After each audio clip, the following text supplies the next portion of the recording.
What's up? Welcome to another episode of Shed Show. This is Saturday morning video, and to be honest with you, I haven't been hunting very much this week. I've kind of just been hanging out and doing some other stuff, so I just wanted to check in, do a quick update, talk about a few things, show you some stuff. But it's going to be a fun one anyway. Let's go. The thing I wanted to show you guys is this. I finally got this ram back. I mean, not finally. I got it back a while ago, but my buddy Zach did a Euro on him for me, and it turned out really cool. So if you guys recall, this is a ram that was buried in the wash, and I thought he was cool because he was kind of like a broken off pneumonia ram. But this is the video of me finding him.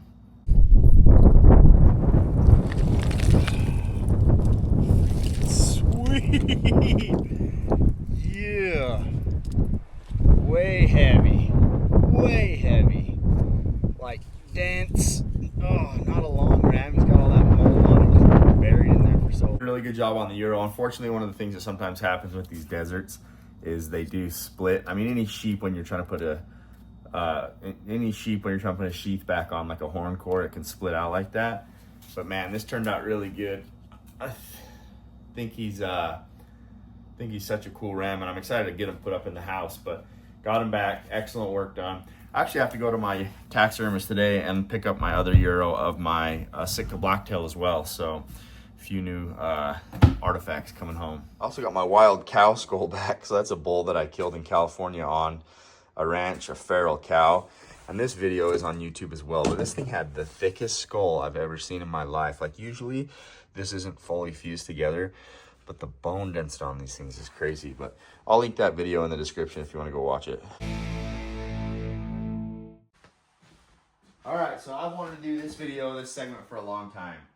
I am a sleeping bag snob. I don't know why. I just went down the rabbit hole on in the last few years, especially ultralight backpacking bags and high-end bags.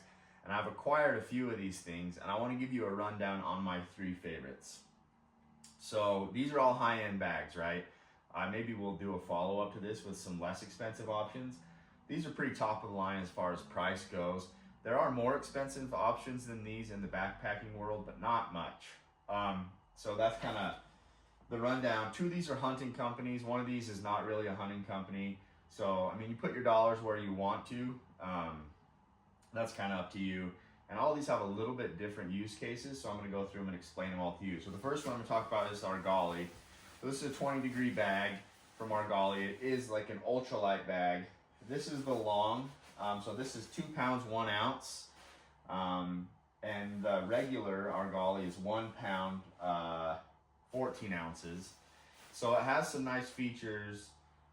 This is a left zip bag. It has a dual zip, so you can zip it up and vent from the bottom if you want. 850 fill power down.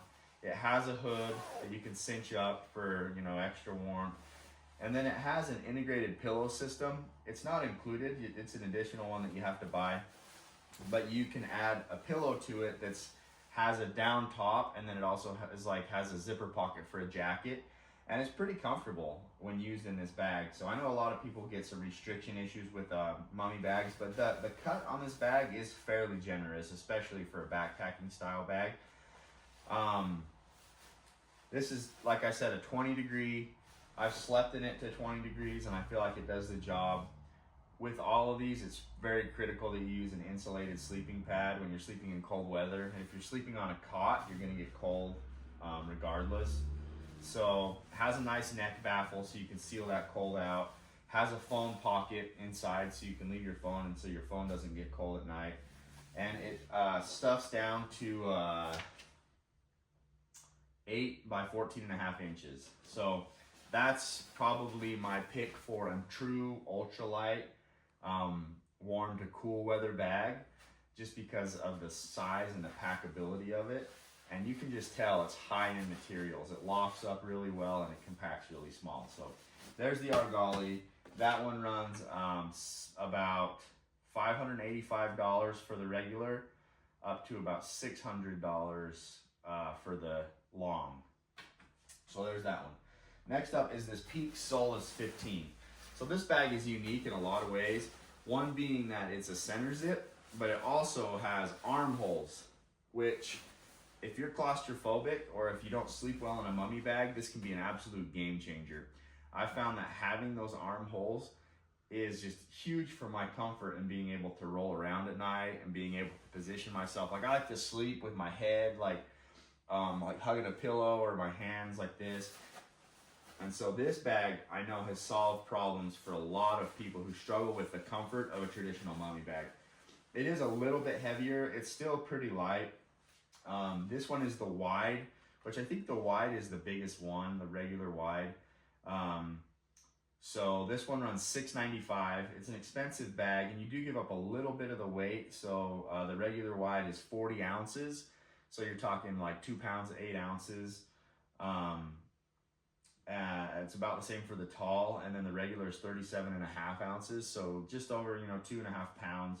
Still a very, very lightweight bag. Still probably considered ultralight, but incredibly comfortable. I think this can be a real problem solver for a lot of people. Has the dual zips as well so that you can vent heat at your feet if you want. All these have like nicer no snag zippers. And then this one has like a legit hood on the top that you can cinch down. And this is kind of actually designed to be a little bit more functional. Like if you're sitting on a glassing knob and you get cold or you're freezing and you need to throw that thing on, you can pull it out of your pack and use it kind of like a parka. If you need to go to the bathroom in the night, undo that center zip, take your feet out, go for a walk without having to get out of your warm sleeping bag. So a lot of positives to this bag. I love this bag too. If ultralight is not necessarily the concern, then a lot of the time I'm going to be taking this bag. Nice built-in baffles, stay warm in it. It's a good bag. I've got a lot of nights in this thing so far. Let's see, I think I went through all the details on it. $625 to $695 is the price on that one. It's a 15-degree, technically rated bag, but it does just have kind of a spectrum for comfort rating. So for comfort, it says 25 degrees, lower limit 13 degrees. Kind of comes down to how well you sleep, how warm you sleep.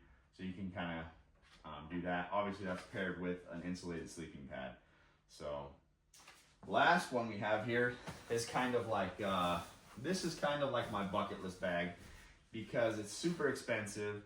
It's a Western Mountaineering Kodiak MF. This is the 6'6" version.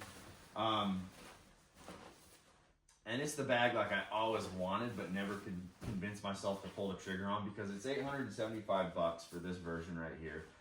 And it's an amazing bag. 0 degree, so it's not a true comparison. These two are in a similar temperature rating. This one's a lot colder rated bag. So it's 850 fill power down like the other two. 2 pounds, 15 ounces in the 6'6", so a little bit heavier than both, but it does have a 0 degree rating. And I have slept in it. I haven't taken it quite down to 0 yet. I've slept in it into the 20s, 30s very comfortably. So I think that their temp rating is probably going to be true, but I have not tried it in a true 0 degree setting yet.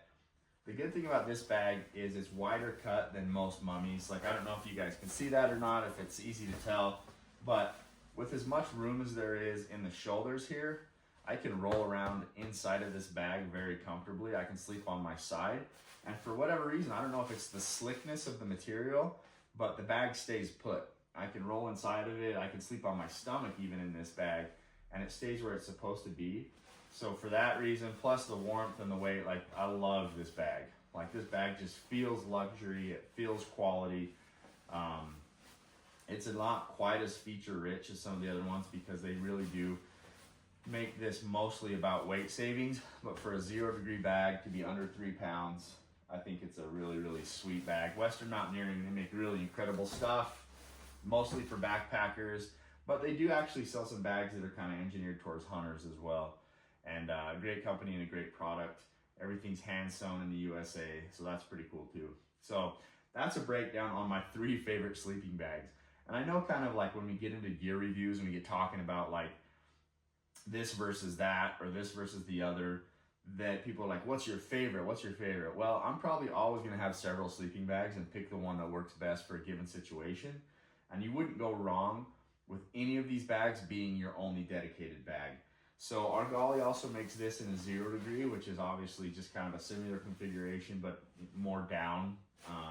And then Peaks, I believe, is dropping a 0 as well. I don't think it's come out yet. Another bag that I have that I love is a Stone Glacier bag.